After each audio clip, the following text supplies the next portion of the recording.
सब लोगों को प्रणाम। देखिए अभी हम भागवत में 10वां स्कंध भगवान की लीला पढ़ रहे हैं और अभी हम 12वां अध्याय अघासुर का उद्धार पढ़ रहे हैं। आप लोग को भी सुनाना चाहते हैं, श्रद्धा पूर्वक सुने। सुखदेव जी कहते हैं, बोलो भगवान की जय। परीक्षित, एक दिन नंद नंदन श्याम सुंदर वन में ही कलेवा करने के विचार से बड़े तड़के उठ गए और सिंगी बाजे की मधुर मनोहर ध्वनि से अपने साथी ग्वाल वालों को मन की बात जनाते हुए उन्हें जगाया और बछड़ों को आगे करके वे ब्रजमंडल से निकल पड़े। श्री कृष्ण के साथ ही उनके प्रेमी सहस्त्रों ग्वाल वाल सुंदर छींके, बेंत, सिंगी और बांसुरी लेकर तथा अपने सहस्त्रों बछड़ों को आगे करके बड़ी प्रसन्नता से अपने अपने घरों से चल पड़े। उन्होंने कृष्ण के अगणित बछड़ों में अपने अपने बछड़े मिला दिए और स्थान स्थान पर बालोचित खेल खेलते हुए विचरने लगे। यद्यपि सब के सब ग्वाल वाल कांच, घुंघची, मणि और सुवर्ण के गहने पहने हुए थे, फिर भी उन्होंने वृंदावन के लाल पीले हरे फूलों से, नई नई कोपलों से, गुच्छों से, रंग बिरंगे फूलों और मोर पंखों से तथा गेरू आदि रंगीन धातुओं से अपने को सजा लिया। कोई किसी का छींका चुरा लेता तो कोई किसी की बेंत बांसुरी। जब उन वस्तुओं के स्वामी को पता चलता तब उन्हें लेने वाला किसी दूसरे के पास दूर फेंक देता। बोलो भगवान की जय। दूसरा, तीसरे और तीसरा और भी दूर चौथे के पास इस तरह हंसते हुए उन्हें लौटा देते। यदि श्याम सुंदर श्री कृष्ण वन की शोभा देखने के लिए कुछ आगे बढ़ जाते तो पहले मैं छूऊंगा, पहले मैं छूऊंगा, इस प्रकार आपस में होड़ लगाकर सबके सब उनकी ओर दौड़ पड़ते और उन्हें छू छू कर आनंद मगन हो जाते। कोई बांसुरी बजा रहा है तो कोई सिंगी फूंक रहा है, कोई भौरे के साथ गुनगुना रहे हैं तो बहुत से कोयलों के स्वर में अपना स्वर मिलाकर कुहू कुहू कर रहे हैं। एक और कुछ ग्वाल वाल आकाश में उड़ते हुए पक्षियों की छाया के साथ दौड़ लगा रहे हैं तो दूसरी कुछ हंसों की चाल की नकल करते हुए उनके साथ सुंदर गति से चल रहे हैं।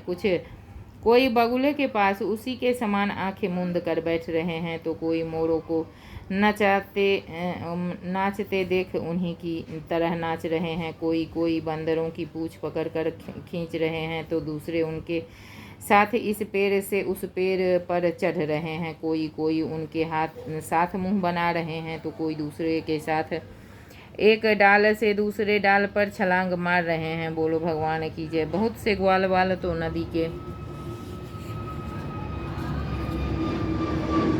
कछाड़ में छपका खेल रहे हैं और उसमें फुदकते हुए मेढकों के साथ स्वयं भी फुदक रहे हैं। कोई पानी में अपनी परछाई देखकर उसकी हंसी कर रहे हैं तो दूसरे अपने शब्द की प्रतिध्वनियों को बुरा भला कह रहे हैं। भगवान श्री कृष्ण ज्ञानी संतों के लिए स्वयं ब्रह्मानंद की मूर्तिमान अनुभव हैं।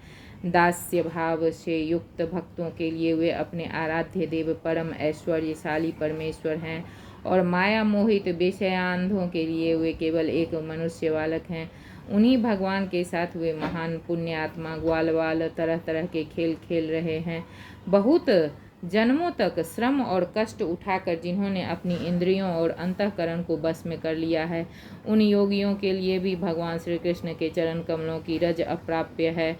वही भगवान स्वयं जिन ब्रजवासी ग्वाल वालों की आंखों के सामने रहकर सदा खेल खेलते हैं, उनके सौभाग्य की महिमा इससे अधिक क्या कही जाए। बोलो भगवान की जय। परीक्षित, इस समय अघासुर नाम का महान दैत्य आधम का उससे श्री कृष्ण और ग्वाल वालों की सुखमयी क्रिया देखी न गई। उसके हृदय में जलन होने लगी। वह इतना भयंकर था कि अमृत पान करके अमर हुए देवता भी उससे अपने जीवन की रक्षा करने के लिए चिंतित रहा करते थे और इस बात की बाट देखते रहते थे कि किसी प्रकार से इसकी मृत्यु का अवसर आ जाए। अघासुर पूतना और बकासुर का छोटा भाई तथा कंस का भेजा हुआ था। वह श्री कृष्ण, सीदामा आदि ग्वाल वालों को देखकर मन ही मन सोचने लगा कि यही मेरे सगे भाई और बहन को मारने वाला है, इसलिए आज मैं इन ग्वाल वालों के साथ इसे मार डालूंगा। जब ये सब मरकर मेरे उन दोनों भाई बहनों के मृत तर्पण की तिलांजलि बन जाएंगे, तब ब्रजवासी अपने आप मरे जैसे हो जाएंगे। संतान ही प्राणियों के प्राण हैं, जब प्राण ही न रहेंगे तब शरीर कैसे रहेंगे। इसकी मृत्यु से ब्रजवासी अपने आप मर जाएंगे। ऐसा निश्चय करके वह दुष्ट दैत्य अजगर का रूप धारण कर मार्ग में लेट गया। उसका वह अजगर शरीर 1 योजन लंबे बड़े पर्वत के समान विशाल एवं मोटा था। बोलो भगवान की जय। वह बहुत ही अद्भुत था। उसकी नियत सब बालकों को निगल जाने की थी, इसलिए उसने गुफा के समान अपना बहुत बड़ा मुंह फाड़ रखा था। उसका नीचे का होंठ पृथ्वी से और ऊपर का होंठ बादलों से लग रहा था। उसके जबड़े कंदराओं के समान थे और दाढ़ें पर्वत के शिखर की समान जान पड़ती थी। मुंह के भीतर घोर अंधकार था। जीभ एक चौड़ी लाल सड़क सी दिखती थी। सांस अधिक आंधी के समान थी और आंखें दावानल के समान दहक रही थी। दुष्ट सब जो होते हैं ना, वो तरह तरह की दुष्टता करते हैं।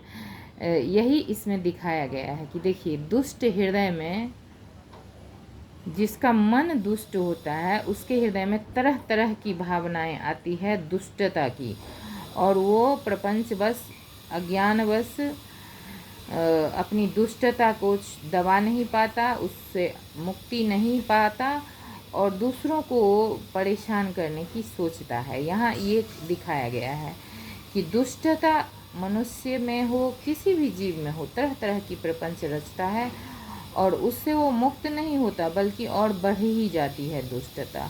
जब भगवान के साथ भी दुष्टता हो सकती है, तो हम आप तो साधारण मनुष्य हैं, हमारे आपके साथ क्यों नहीं दुष्टता होगी। इस तरह से हम लोग आपको 12वां अध्याय का कुछ अंश सुनाए। वैसे तो ये अभी बहुत और लंबा है, तथापि राधे राधे।